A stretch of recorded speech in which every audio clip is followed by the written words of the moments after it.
US. ഇന്ത്യയ്ക്ക് ചുമത്തിയിരിക്കുന്ന tariff 50% ആണ്. India എന്ന കൺട്രിയെ ഇത് ബാധിച്ചിട്ടില്ല. കാരണം ഇന്ത്യ എക്സ്പോർട്ടിൽ മാത്രം ഡിപ്പെൻഡ് ചെയ്യുന്ന ഒരു കൺട്രിയല്ല. എന്നാൽ എക്സ്പോർട്ടിനെ ഡിപ്പെൻഡ് ചെയ്യുന്ന കീ സെക്ടേഴ്സും കമ്പനീസും ഇന്ത്യയിലുണ്ട്. ഇവരെ ഈ ടാരിഫ് നല്ല രീതിയിൽ ബാധിച്ചിട്ടുണ്ട്.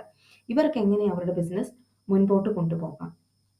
RBI ഓഗസ്റ്റ് 5-ന് അനൗൺസ് ചെയ്തതനുസരിച്ച് ഇന്ത്യൻ കാറ്റഗറി 1 ഓഥറൈസ്ഡ് ഡീലർ ബാങ്ക്സിന് അവരുമായി റിലേഷൻഷിപ്പിലുള്ള ഫോറിൻ ബാങ്ക്സിന് special rupee vostro accounts RBI approval ഇല്ലാതെ തുറക്കാം.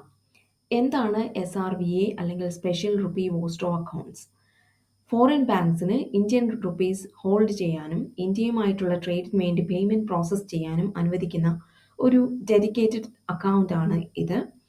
ദുബായ് ബേസ്ഡ് ഓഡിറ്റ് ഫേമായ JV തോംസൺ ചാർട്ടേഡ് അക്കൗണ്ടൻസിലെ CA ജോൺ തോമസ് പറയുന്നതനുസരിച്ച് 50% US ടാരിഫുള്ള ഇന്ത്യൻ ഗുഡ്സ് മാനുഫാക്ചർ ചെയ്യുന്നതിനായി ഗൾഫ് കൺട്രീസിലേക്ക് മാറ്റാം.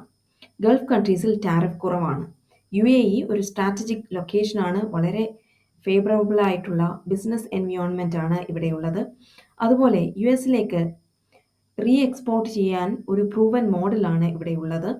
ലാർജ് US ഓർഡേഴ്സ് ഉള്ളവരെല്ലാം ഇത്തരത്തിൽ റീ എക്സ്പോർട്ട് ചെയ്ത് മാറുമെന്നാണ് പ്രതീക്ഷിക്കുന്നത്.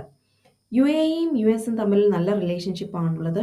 അടുത്ത 10 വർഷത്തിനുള്ളിൽ $1.4 ട്രില്യൺ ഇൻവെസ്റ്റ് ചെയ്യുമെന്നാണ് കഴിഞ്ഞ മാർച്ചിൽ പ്രസിഡന്റ് ട്രംപിനോട് UAE വിസിറ്റ് ചെയ്തപ്പോൾ കമ്മിറ്റ് ചെയ്തിരിക്കുന്നത്.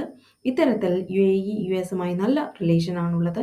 ഇതെല്ലാം റീ എക്സ്പോർട്ടിനെ സഹായിക്കും.